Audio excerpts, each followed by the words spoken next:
Hey guys, welcome back to my channel. Hello if you're new here, and welcome to Discover Ngozi. So today I bring to you a solo mukbang.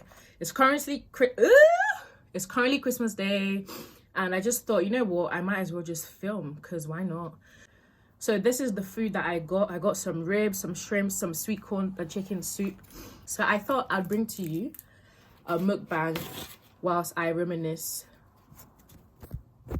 I thought I'd bring to you a mukbang whilst I reminisce on my most embarrassing moments, because, guys, I've had many. I've had many. And to be honest, this video here, I feel like I just need something to cheer myself up, because obviously I'm okay, but like this few months has just been a bit long. So I need this video to cheer myself up, and hopefully it will brighten someone's day. Ooh, why does the soup look like this? It looks like puree. Can you see the consistency of that? What kind of soup is that?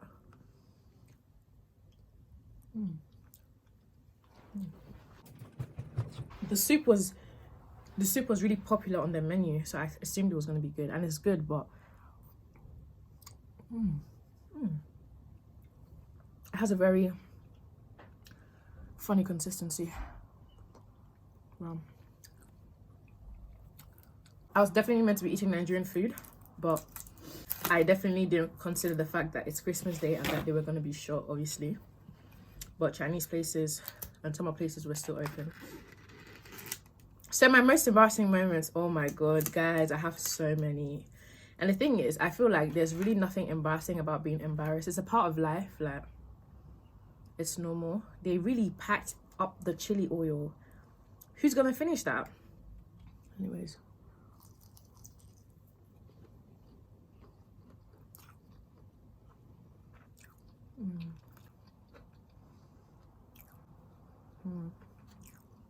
That's really good.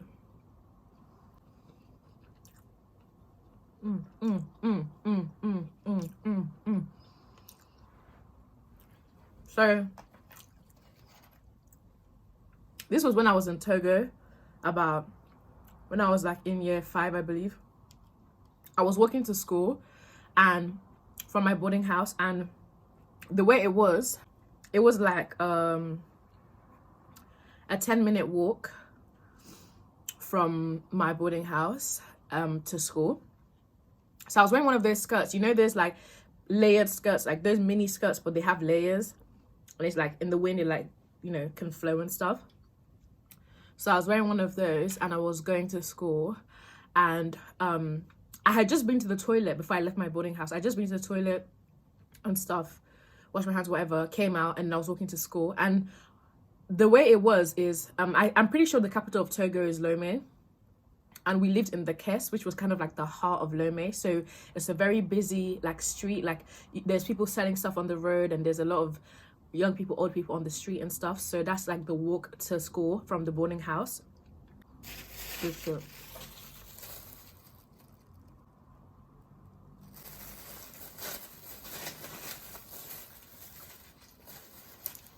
I thought I heard a knock. Sorry. So I was walking to school, and on my way to school, like, people were like pointing at me and like trying to tell me something, and they were speaking in either French or Ewe, so obviously I couldn't understand. And I remember specifically the woman that sells she used to fry like buns, some people know it as dumplings, on the roadside, and she was like calling me and like pointing at me, and then more people started to do it. So I started to get scared, so I started running. I took to my heels. I literally took to my heels and I ran to school. And then when I got to school, I met up with my sister and like my friends and stuff, and they were laughing, and I was like, what's so funny? And this whole time my skirt was tucked into the back of my underwear. This was really good, actually.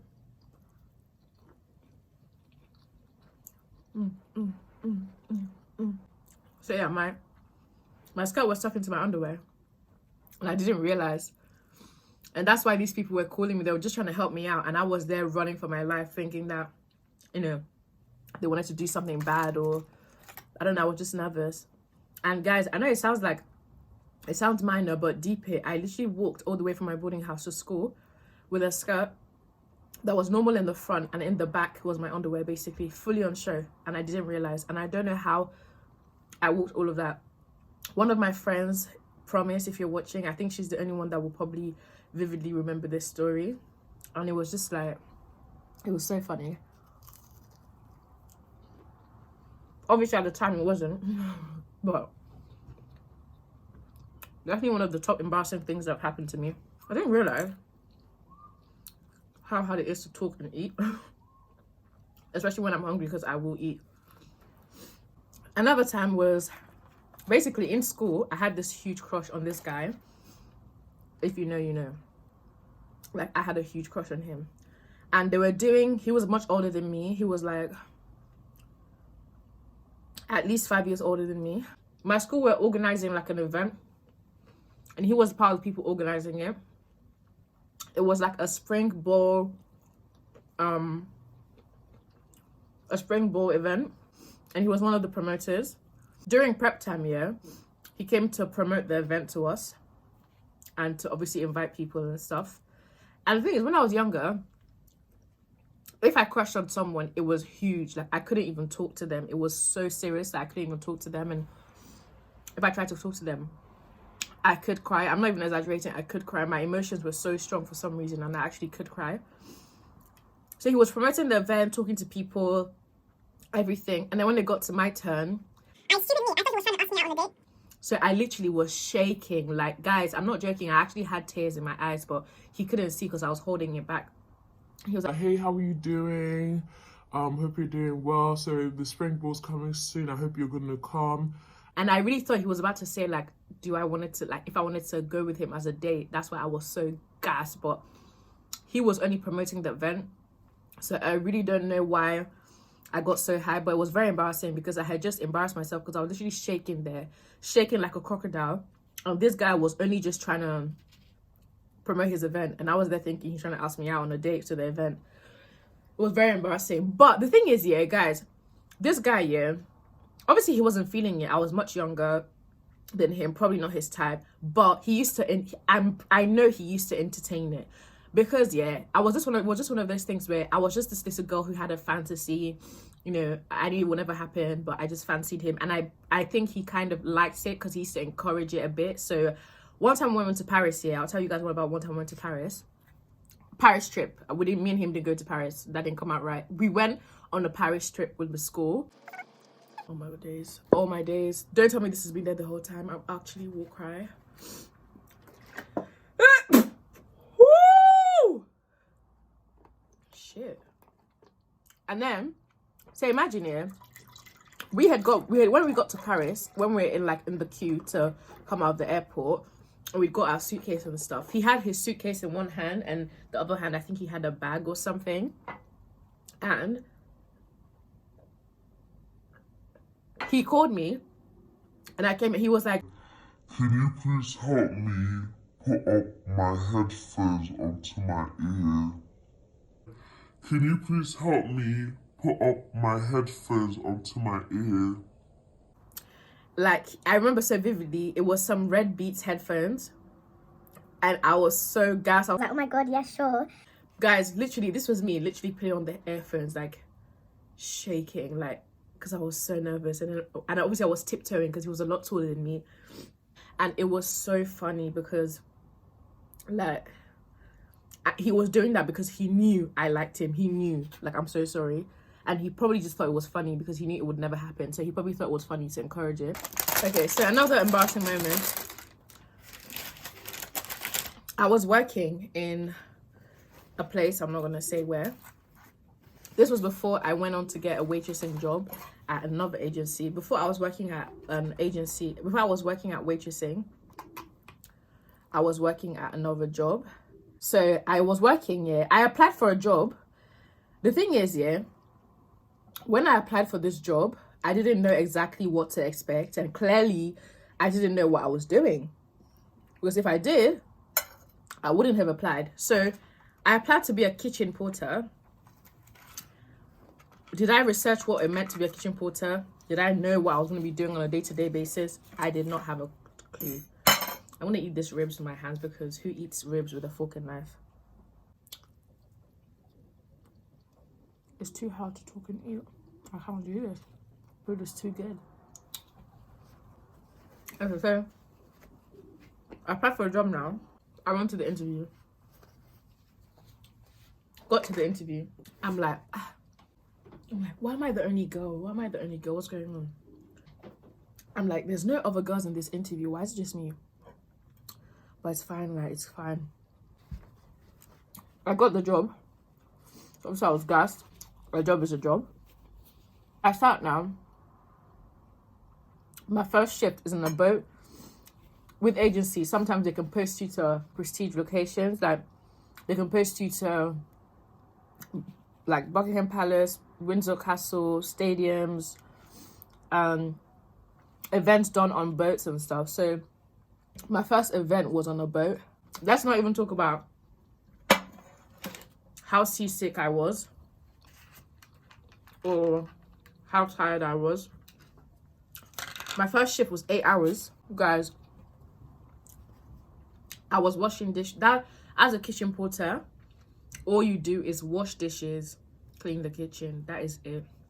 It was so hard, like, and it was so peak because I would see the waitresses come in and do their shifts and like drop their plates for us porters to clean.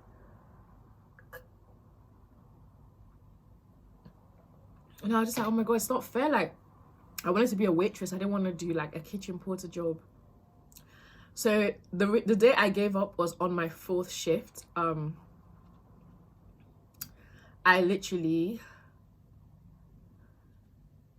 also go to the toilet, grab my bags, never came back.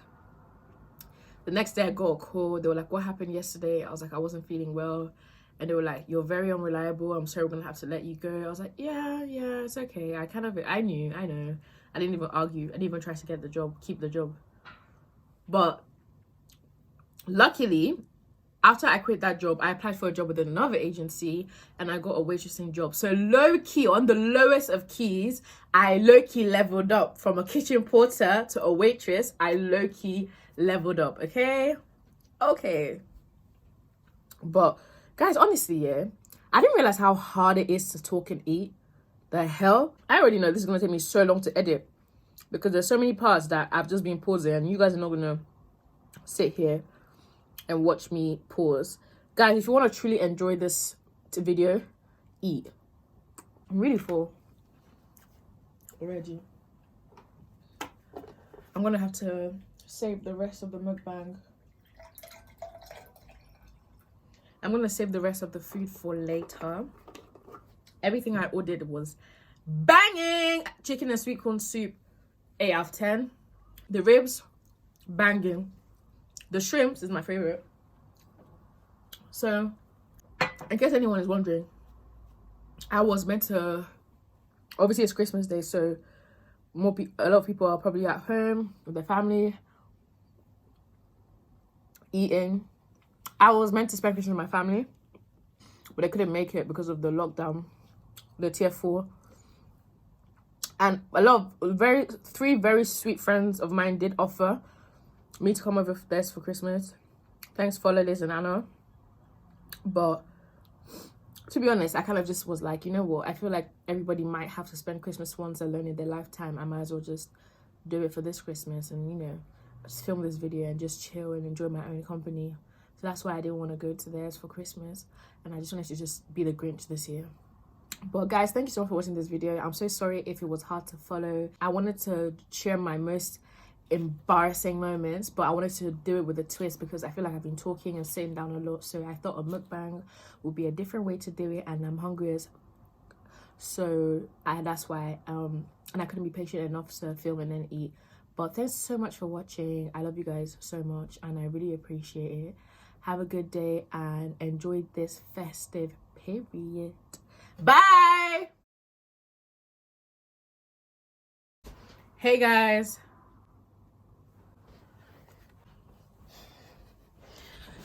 last test this time, for real.